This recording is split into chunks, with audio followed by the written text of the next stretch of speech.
E sem rodeios, o programa desejando sincera, assim, um desejo de força, é o mínimo que a gente pode fazer para os nossos hermanos venezuelanos. Afinal de contas, Nicolás Maduro, o narcoditador bolivariano da Venezuela, segue, enfim, mostrando ali, se apegando ao poder e não rifando a possibilidade que ele tem de ir para um terceiro mandato, no meio dessa fraude toda que a gente repercutiu, como isso chegou até esse estado de coisas, né?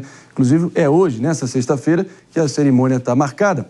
A Venezuela, pessoal, fechou a fronteira com a Colômbia, para vocês terem uma noção, alegando conspiração internacional, sempre os inimigos imaginários. Enquanto isso, os opositores de Nicolás Maduro tentam se manifestar, mas são tratados com absoluta hostilidade. Inclusive, ontem, Maria Corina Machado foi detida durante uma marcha em Caracas, capital venezuelana, e logo depois acabou liberada. Afinal de contas, como é que fica o Brasil nessa história, né?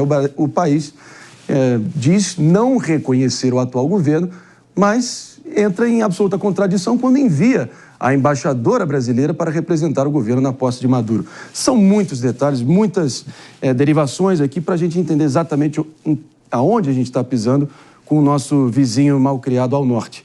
Pepe, você, na medida que Nicolás Maduro está prestes a assumir mais uma vez o Palácio Miraflores, sede do governo venezuelano, está na hora de você assumir que você errou rude, errou feio na sua previsão que o narcoditador decrépito Maduro iria pacificamente ir para a noite e esquecer o poder. Errou! Errou! Perdeu a aposta pra mim, Pepe. E qual era a aposta, hein? Vamos lá. Eu não lembro. Vamos lembrar aqui nossa audiência. Jess, Pepe, fica na tua por um segundo. Jess, o que estava em jogo? Então, nós fizemos uma aposta, eu não me lembro valores nem o quê, mas eu aceito uma Birkin, Pepe. Eu acho que é mais do que justo, tendo em vista esse erro crasso que você cometeu. O Pepe naquele dia disse, o Gonzalez vai ganhar. Eu falei, vai ganhar, mas não vai levar, porque o Maduro não vai deixar ele assumir. E o Pepe falou, aposto, dia 10, quem vai assumir é o Gonzalez. E até 1h de hoje é o prazo final para essa reviravolta, que seria histórica, por parte do Pepe. Então, Pepe, realidade, meu amigo, perdeu. Seja sujeito homem, assuma que foi uma pichotada, que foi uma bravata, mas, apesar dessa galhofinha aqui nossa matinal, o fato é que o povo venezuelano está aí dando esse grito sufocado de liberdade, tentando se desvencilhar das garras de Maduro e seus capangas, e é um drama humanitário, assim, sem precedentes no nosso continente. Vai que é tua. Pepe! Ô Marinho, eu fico impressionado que as pessoas gostam que eu erre, mesmo quando o meu erro é ruim para o mundo todo e para os venezuelanos, né? Mesmo nesse sentido. Mas, sendo bem sincero para você, não tem nenhum problema de falar que eu errei e vim aqui falar que fiz uma análise furada em relação a esse assunto. Mas, o que eu falei, lembro bem, é que a ditadura do Maduro estava com os dias contados e iria cair, né, depois dessas eleições que o Gonzalez venceu claramente e que houve fraude, certamente, nas eleições da Venezuela. Eu continuo ainda pisando, né, e batendo o pé, dizendo que o Maduro vai cair sim, né? E eu acho realmente que o que vocês queriam era que ele caísse 6 meses antes, não é? Não teria sentido isso. Ele tem que cair a partir de hoje. E eu realmente ressalto que eu coloquei no começo, quando eu fiz essa minha análise lá atrás, que o que sustenta a ditadura Maduro são 3 pilares. Primeiro, apoio popular, que não existe mais. Segundo, economia baseada em petróleo. A gente sabe que o petróleo vem caído significativamente nos últimos anos, não é? E o terceiro é apoio militar. A base do militarismo é contra o Maduro. E é da base do militarismo que eu deposito a minha esperança de que irá realmente reverter essa questão do Maduro, não é? Então, eu sinto lhe informar, Marinho, que eu continuo colocando ainda o que eu coloquei lá atrás, né? Eu acredito, melhor colocando, eu acredito que a ditadura Maduro irá cair, sim.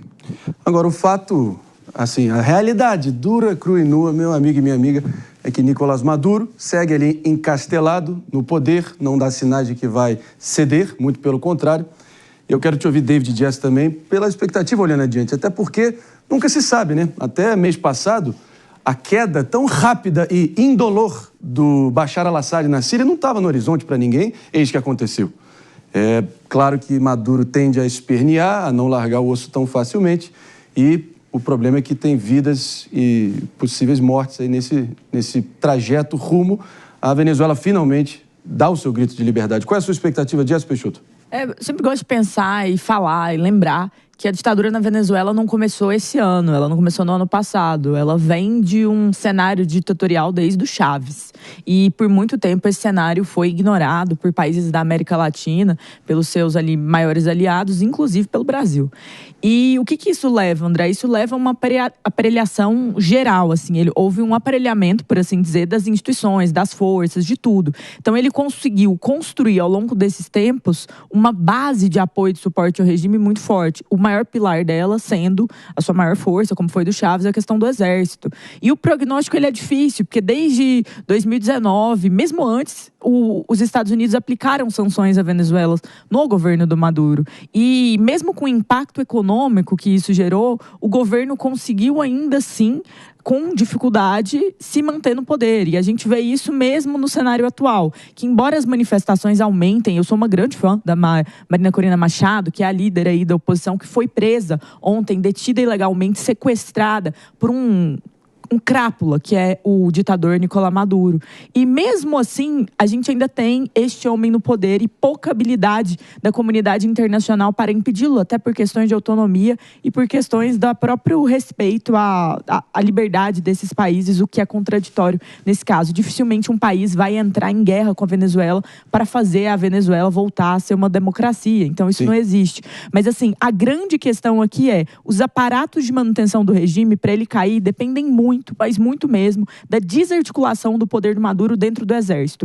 Por isso, o ponto principal dele, nesses últimos 6 meses, tem sido buscar agradar os membros e as forças ali dentro do exército. Seja tirando da população e deixando a Venezuela numa situação de pobreza até maior, ou seja, até mesmo investindo em narrativas que fortaleçam esses nomes. Então, assim, no final do dia, o prognóstico não é positivo. O Assad tinha uma diferenciação muito grande, porque por conta do terrorismo, por conta de outras situações, ele tinha... A Síria tinha um suporte sobre armamento, sobre outras questões.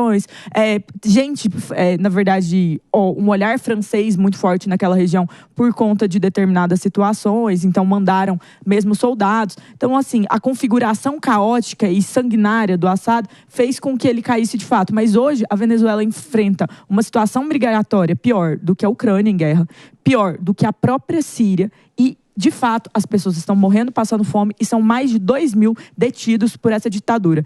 Eu acho que a gente precisa condenar fortemente a ditadura do Maduro e lembrar que se a gente está aplaudindo aqui no Brasil filmes que relembram quando nós vivenciamos isso, como ainda estou aqui, a gente também precisa condenar as famílias que têm seus filhos, seus maridos presos por situações como essa. Mas vamos ser sinceros aqui, né, pessoal? A gente vai ter uma entrevista importante aqui, porque não há melhor substituto do que ouvir e quem realmente entende do assunto, já viveu na pele ou segue com algum vínculo pessoal.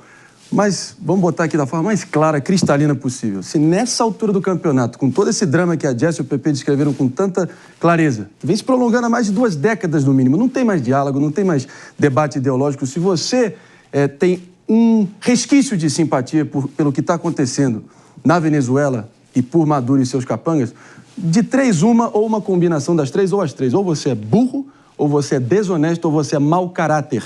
Vamos deixar muito claríssimo aqui, porque está claríssimo o que está posto. Mas vamos ouvir do próprio aqui, sinceramente, para agregar a discussão, que é o Carlos Leão, venezuelano, mora no Brasil, usa suas redes sociais com coragem também, trazendo um trabalho importante para informar o que realmente acontece por lá. Então, Carlos, muito obrigado pela disposição de estar aqui trocando esse papo com a gente nesse dia tão decisivo.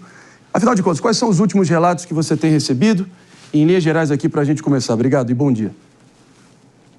Bom dia, Marinho. Bom dia, o pessoal que está ali compondo com você esse programa no dia de hoje. Eu agradeço muito pelo espaço, pelo convite.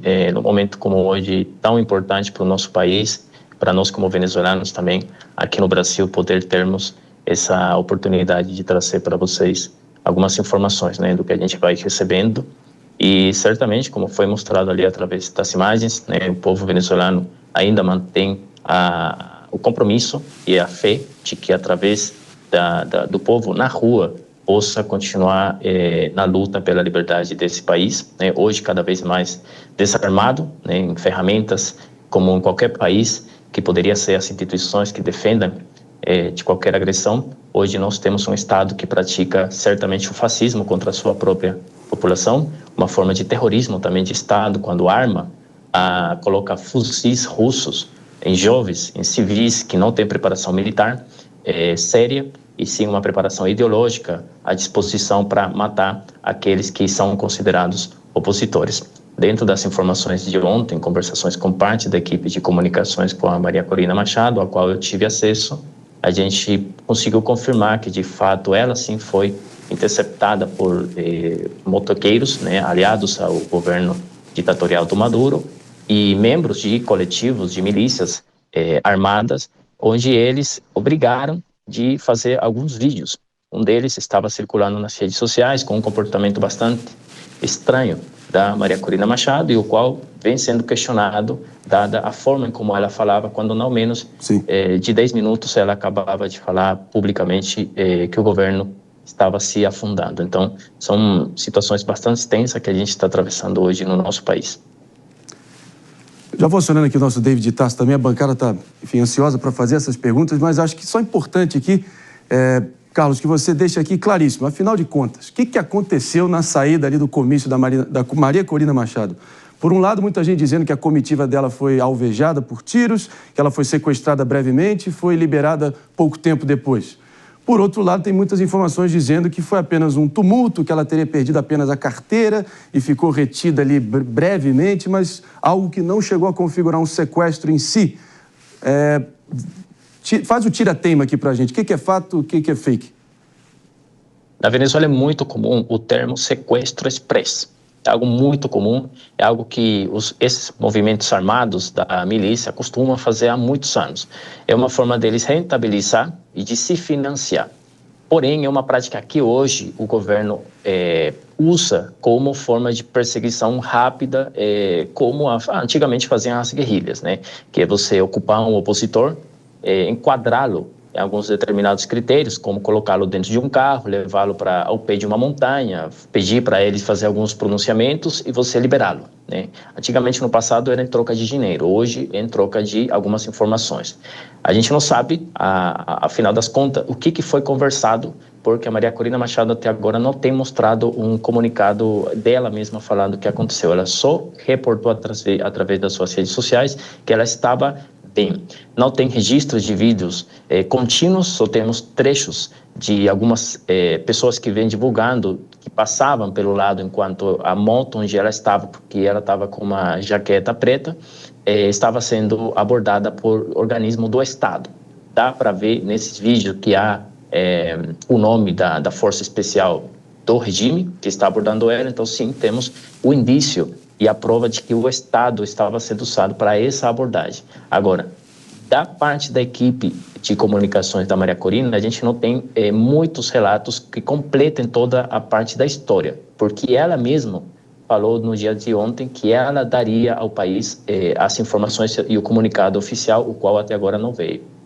Hoje, claramente, se espera que também apareça o Edmundo González nessa história lá na Venezuela, mas a figura da Maria Corina Machado é muito relevante diante desse questionamento, porque ela não aparece até agora, né? Há mais de 12 horas daquele momento, ela não tem se manifestado, pelo menos em vídeo, que ultimamente, dado o momento que ela está se resguardando, há muitos meses, ela costumava fazer.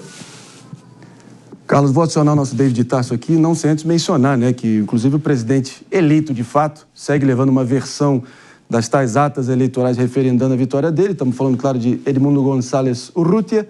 Segue peregrinando o mundo afora aí para realmente ganhar esse respaldo internacional na figura dele, né? Teve com Javier Milei na Argentina, teve com Joe Biden em Washington, nos Estados Unidos, e está nessa expectativa. Diz que vai tomar posse também em solo venezuelano.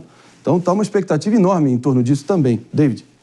Exatamente, Marinho. Inclusive, a expectativa de que outros ex-presidentes também participem, né? Vão numa comitiva. E eu gostaria de saber do Carlos também quais as expectativas em relação a isso, e também você que é venezuelano e mora no Brasil, em relação às ações do governo, porque a gente vê o envio de uma embaixadora do Brasil, e além também de 4 representantes do PT, que é o partido do presidente da República aqui no Brasil, né, do presidente Lula. Então eu gostaria de saber quais as suas expectativas em relação a isso também. Bom, David, obrigado pela pergunta. Primeira parte dela, né, sobre a expectativa, como venezuelano, e a gente vem de vários momentos, né, 2013, quando O Nicolás Maduro prometeu a contagem de votos naquela eleição contra o Capriles Radosky e ele não trouxe a contagem das atas naquela época. Viemos também da época em que eles deram o golpe em 2017 contra o Congresso, né, que instauraram um golpe de Estado contra uma Assembleia Constituinte, né, a favor de uma Assembleia Constituinte que anulou o Congresso opositor. Viemos da experiência do Juan Guaidó. Hoje a nossa expectativa da grande maioria dos venezuelanos é que, de fato, provavelmente nada aconteça, nada mude no nosso país, dado que tivemos outras ferramentas no passado igual de potentes quanto hoje e que o cenário internacional também estava ciente, porque que hoje seria diferente, né? Hoje nós temos o compromisso de vários líderes, agora sim, de direita, que pretendem apoiar a transferência de poder na Venezuela. No caso, como foi citado, o Javier Milei, outros presidentes da região, inclusive presidentes de esquerda, né, como foi ontem o presidente Boric do Chile, né, que mesmo citando as suas palavras disse que ele é um homem de esquerda, mas que com certeza o regime da Venezuela é uma ditadura, né? Então, a nossa expectativa hoje vem acompanhada de que nesse turnê político que o Edmundo Gonçalves fez, houve o compromisso de vários ex-presidentes que quiseram abordar o avião que pretende levá-lo até a Venezuela. Nesse cenário um pouco heróico, a gente fica incrédulo em algumas questões, porque pragmaticamente analisando as questões, a gente entende que temos personagens no nosso passado como o Oscar Pérez, um militar bem experimentado e que caiu nas mãos do regime. Como o Edmundo Gonçalves pretende entrar se não tem nem a experiência militar que o Oscar Pérez propriamente teve durante muitos anos e que o governo conseguiu neutralizá-lo? A gente coloca a expectativa, então, muito alta. O que o Edmundo e a Maria Corina Machado têm planejado até agora deverá ser uma carta finalmente muito potente e estremecedora, como o próprio chanceler panamenho adiantava. Se não for isso, nós estamos caminhando para uma vergonhice internacional, certamente, como venezuelano devo colocar isso também em questão, dada o compromisso que os próprios governos estão assumindo e a expectativa que não só os países, senão também a comunidade que moralmente se identifica com a liberdade de expressão e a democracia no mundo está ouvindo e assistindo o que está acontecendo. Dada também o comportamento, agora passando para a segunda parte da pergunta, do governo brasileiro, os movimentos que hoje tem feito em relação à Venezuela são completamente não contraditórios. Continua constatando que representa o Foro de São Paulo, na verdade, na nossa região da América Latina. Ontem, o portal da CNN divulgava como o governo brasileiro, né, com o aval dos militares, vendeu spray de pimenta na véspera da eleição de 29 de julho de 2024. Governo que se diz a favor da manifestação pacífica, amante da democracia, como foi feito no dia 8 de janeiro, está colocando dispositivos e ferramenta para a repressão na Venezuela. Isso daria para entender por que os Estados Unidos sancionou governos no passado, que vendiam armas, no caso da Rússia, para a Venezuela, para reprimir. Então, esse comportamento vergonhoso, que ainda mantém a representação através de uma embaixadora ao nosso país, para ver aquele círculo de empossamento de um ditador, não é mais do que um pronunciamento cego de um regime, como no caso brasileiro, um regime que se diz democrático, pretende apoiar ditaduras na nossa região. E a outra questão, o governo do Lula, na última convenção que teve na ONU, ele teve uma intervenção de arredor de uns 20 minutos, nos quais ele usou como palanque político para falar de um novo ordem global, para falar sobre o Hamas e a massacre que o Israel estaria cometendo sobre eles. E o que ele falou sobre a Venezuela? Em qual momento ele citou a Venezuela? Em nenhum momento. Então, o silêncio dentro de uma gestão administrativa de um governo te diz a despreocupação real com que se tem, ainda mais com um país que faz fronteira tão potente como é através do território de Roraima, ali em Boa Vista, onde o fluxo migratório é bastante alto. Então, eu encerro essa pergunta dizendo que o... Perdão? Então, pode concluir o raciocínio? Eu encerro essa pergunta dizendo que o governo brasileiro hoje compromete ao país como uma nação a uma vergonhice internacional. dado o compromisso que os brasileiros, no geral, têm com o povo venezuelano. Eu recebo apoios, comentários de moral, de oração que os brasileiros fazem pela Venezuela, então eu estou convencido que essa atitude não representa ao Brasil como um todo. Representa apenas um grupo que, através do financiamento do Fórum de São Paulo, com assessoria direta do regime cubano, hoje comanda o Brasil para uma situação de falta de educação, falta de respeito e de mau caráter contra a comunidade venezuelana, que hoje ultrapassa os 600 mil venezuelanos aqui no Brasil, só no Brasil. E no mundo somos mais de 8 milhões. Então, certamente, o mundo espera que isso, de fato, tenha um desfecho. Hoje, o Maduro, nos próximos dias, abandone o poder, porque, e se isso não acontecer, esses 8 milhões simplesmente continuarão aumentando cada vez mais e os países, como o Brasil, terão que arcar com essas consequências. Pode esquecer, né? Realmente a democracia amante que lute, né, Carlos? Porque o coraçãozinho já é dos ditadores. Vamos ser sinceros aqui também. A gente segue aqui o papo importantíssimo com o Carlos León, que é cientista político venezuelano, trazendo aqui a visão mais precisa de tudo que está em jogo, tudo que está posto.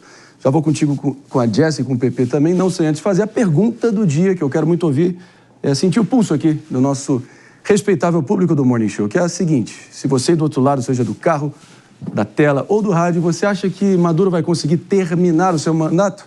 Então vai lá no nosso site www.jovempan.com.br, dê sua opinião, sim ou não, muito simples, e a gente traz o resultado aqui no final, enquanto a gente segue estimulando essa discussão. No espírito da pergunta, então, do dia, Pepe, já passa a bola para você para fazer a próxima para o Carlos. Carlos, obrigado pela sua presença, pelo esclarecimento que você está fazendo aqui no programa, né? Uma informação de utilidade pública importantíssima para entender a real situação da Venezuela. A minha pergunta vai no seguinte sentido, né? Dificilmente a oposição, na ingenuidade, não saberia exatamente o que ia acontecer na Venezuela depois das eleições, né? Tanto é que era normal as pessoas falarem que o González iria ganhar, mas não ia levar, não é? Então, com toda certeza, tem uma estratégia por trás, né? Ou é muita ingenuidade a gente achar, por exemplo, que eles disputariam as eleições, ganhariam, né, não levariam e ficariam calados, aguardando a ditadura Maduro por mais 6 anos, né, no poder, não é? Então, minha pergunta para você vai no seguinte sentido: existe alguma estratégia por trás? E como que está a relação e a comunicação com a base do militarismo na Venezuela? A gente sabe que a cúpula militar é a favor do Maduro, até porque o Maduro aumenta o salário todo mês da cúpula militar, dá cargos políticos e públicos para os militares de alta patente, não é? Mas a base militar que sofre com a população, passa fome junto com a população, sabe exatamente como é que a sua família vive, né, mal na Venezuela, com certeza é contra essa estrutura do Maduro. Então, você tem alguma informação sobre a estratégia que a oposição teria para esse momento, né, pós o dia de hoje, que o Maduro supostamente tomará posse? Pepe, obrigado pela pergunta. Sobre estratégia oficial, nem a Maria Corina Machado, inclusive ela mesma já em programas e entrevistas falou que não revelaria nada. O Edmundo Gonçalves também não disse, inclusive quando foi entrevistado na Argentina, saindo do encontro do Miller, citou que não seria revelado nada em relação a essa estratégia. E o único mais próximo que a gente tem com relação a isso foi as palavras do chanceler panamenho, que quando a gente pensa, porque uma autoridade de um país vizinho, como o Panamá, poderia dizer isso se não tivesse acesso a alguma fonte de informação, dado que minutos antes tinham mantido a reunião com o Edmundo Gonçalves e o presidente do Panamá. Então, essa é a mais proximidade que a gente tem. Volto um pouco na parte da expectativa. A situação relacionada à estrutura com a que Maduro conta hoje, militar, ela é mais militarmente armada. Se sabe que dentro das bases, ou seja, o militar raso, o soldado, existe muito descontento, existe muita desigualdade, inclusive atingindo as questões econômicas desses militares e, por volta, os familiares e parentes dessas pessoas.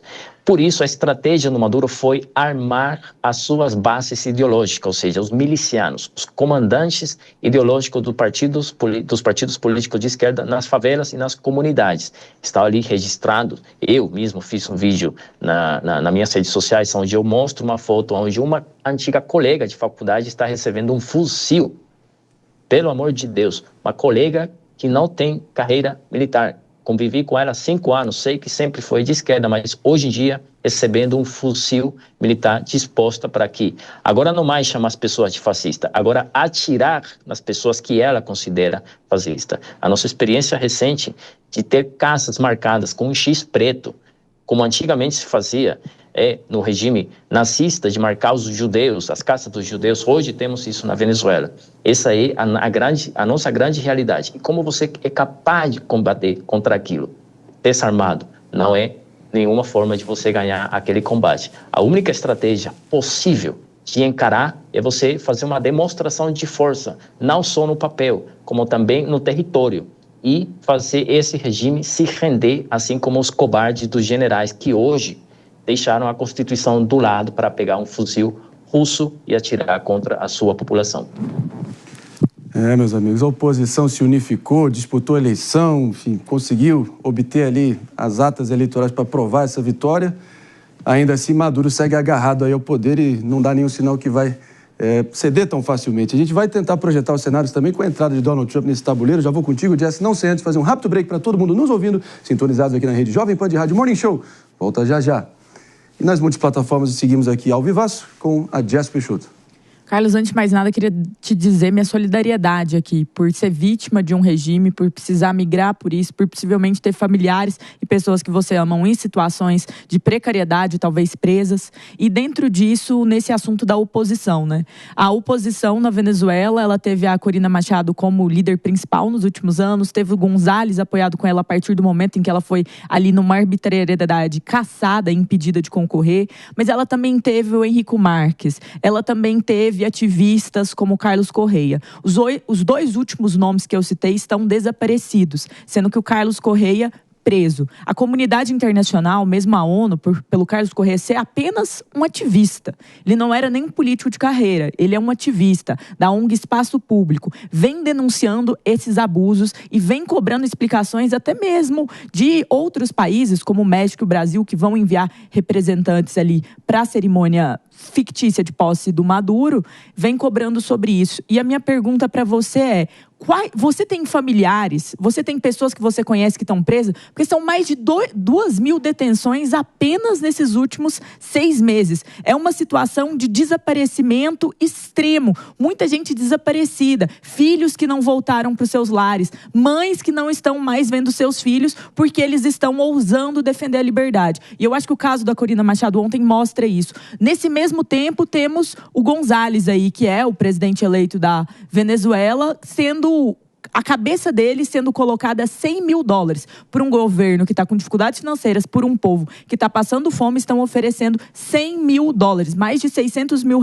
para quem o entregar caso ele pise na Venezuela. Dentro disso, eu queria te perguntar, nesse ponto 1, se você conhece e tem familiares ou amigos que estão desaparecidos ou presos, e no segundo ponto, muito se diz sobre a possibilidade do González assumir hoje em território venezuelano, no meio de uma embaixada, que também configuraria como território venezuelano. Você acredita que isso pode ser possível? Bom, sobre o conhecimento que eu tenho de pessoas próximas, presas ou desaparecidas, eu posso citar o nome de 2 pessoas.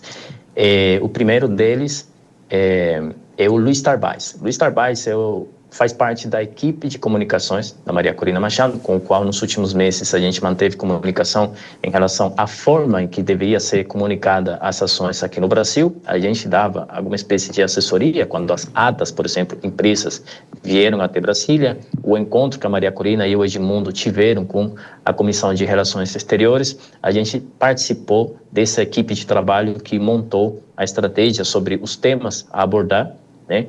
Hoje, o Luiz Tarbais, ele encontra-se desaparecido. A equipe não tem contato com ele, não se sabe, assim, com certeza, se ele está em Caracas ou algum aprisionamento fora da cidade capital.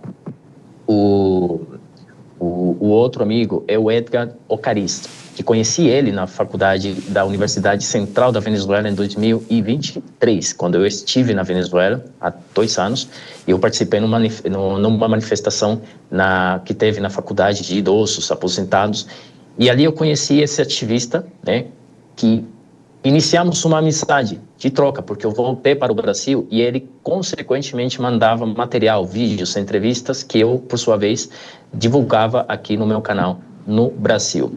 Em julho de 2024, a gente estava ainda nas conversas e eu perdi o contato com ele no sentido que eu mandava mensagem e nunca mais recebi.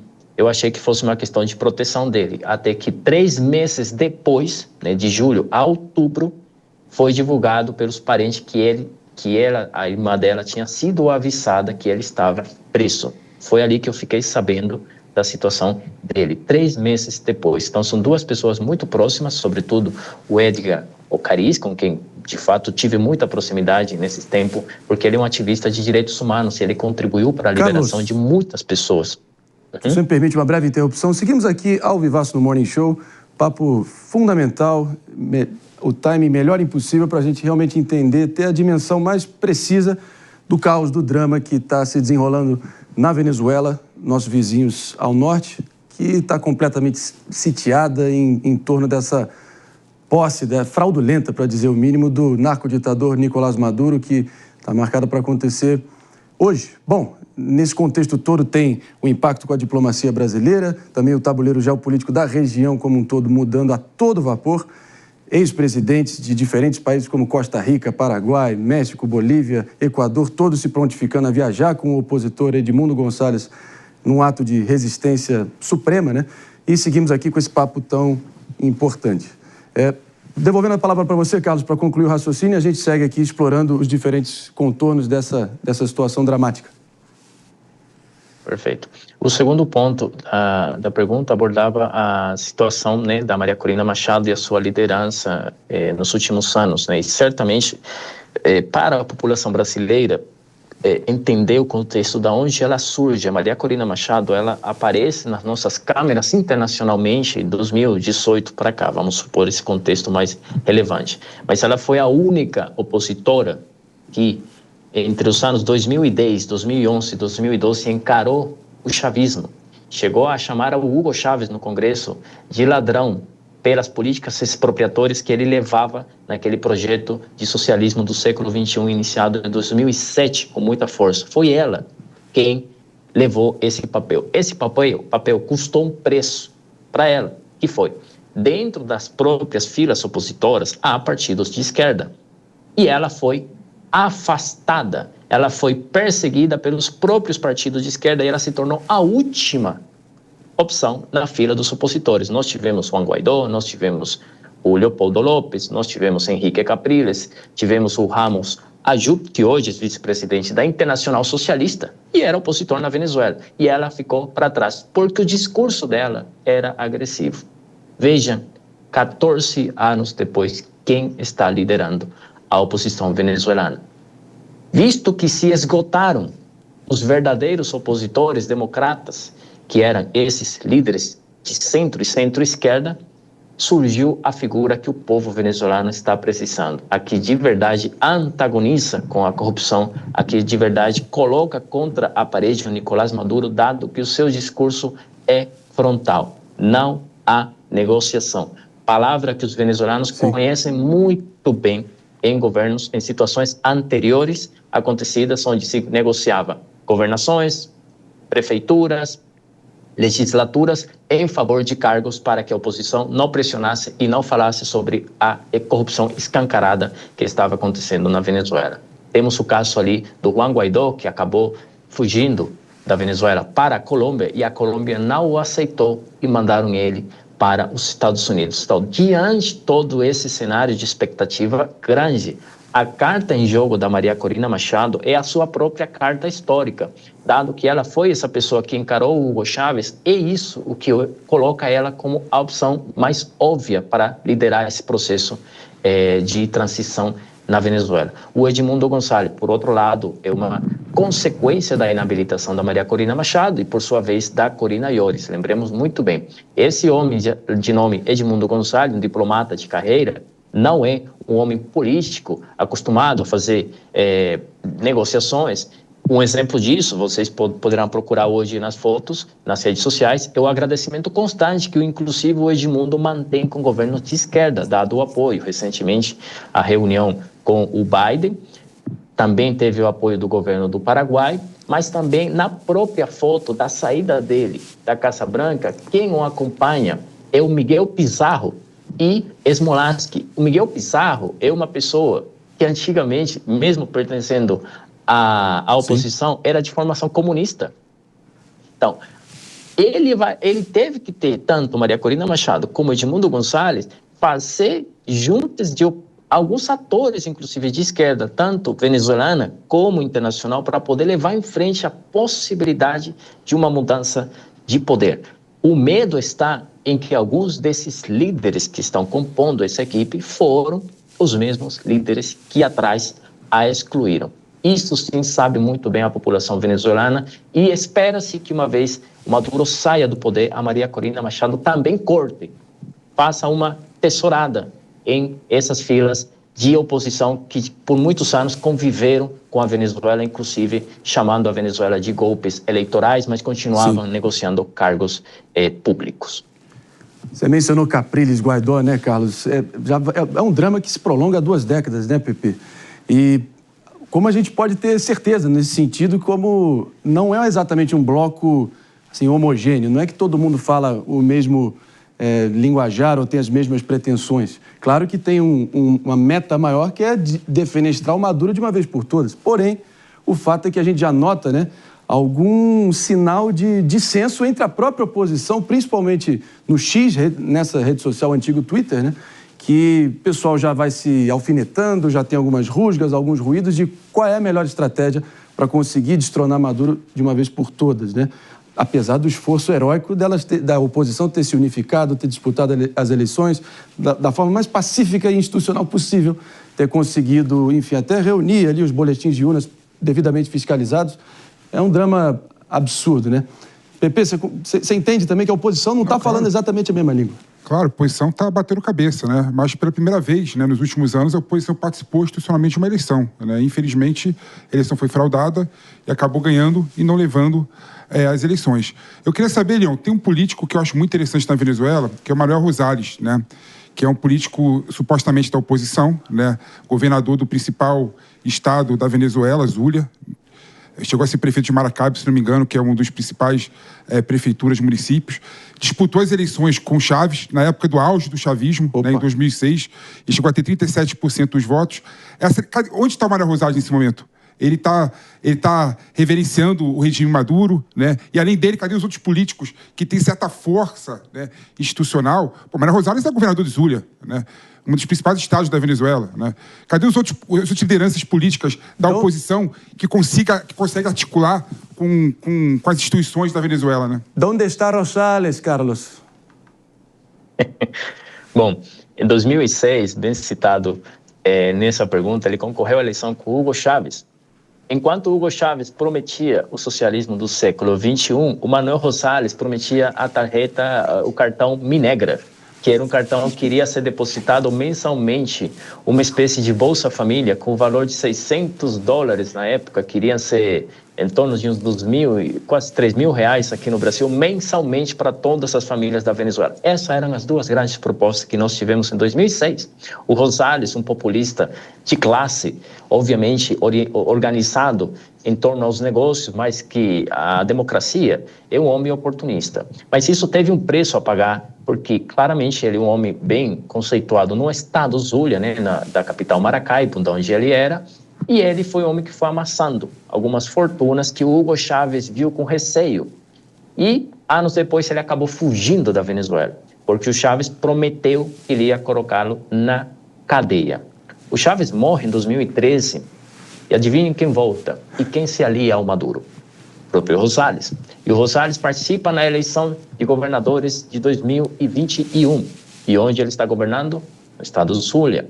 Então, esse é o caminho que a oposição venezuelana registra no nosso passado, e por isso há muita raiva contida entre os venezuelanos, principalmente os que ainda guardam a memória, porque certamente temos um problema em comum, nós, os latino-americanos, que não temos memória.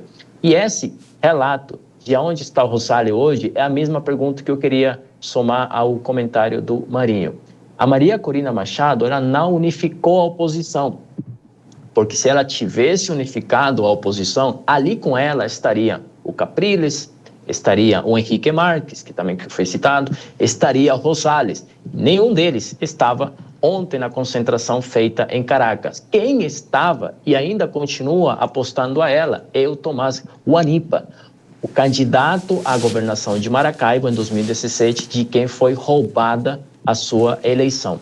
Então, nós temos o problema, inclusive, de comunicação chamada oposição. Essa oposição, como tal, hoje não existe mais, não tem legitimidade de ação dentro da Venezuela. O que se tem é uma confiança, inclusive messiânica, que pode chegar a assustar a qualquer um, é na Maria Corina Machado. Não existe, como volto a dizer, oposição enquanto atores políticos. Existe uma esperança de que o movimento que ela esteja liderando possa fazer uma limpeza no futuro desses atores políticos, visto que os próprios partidos políticos aos quais eles pertencem não estão em concorrência política. Muitos deles foram inabilitados, o caso de Vontade Popular, o Partido Primeiro Justiça, que é do Júlio Borges.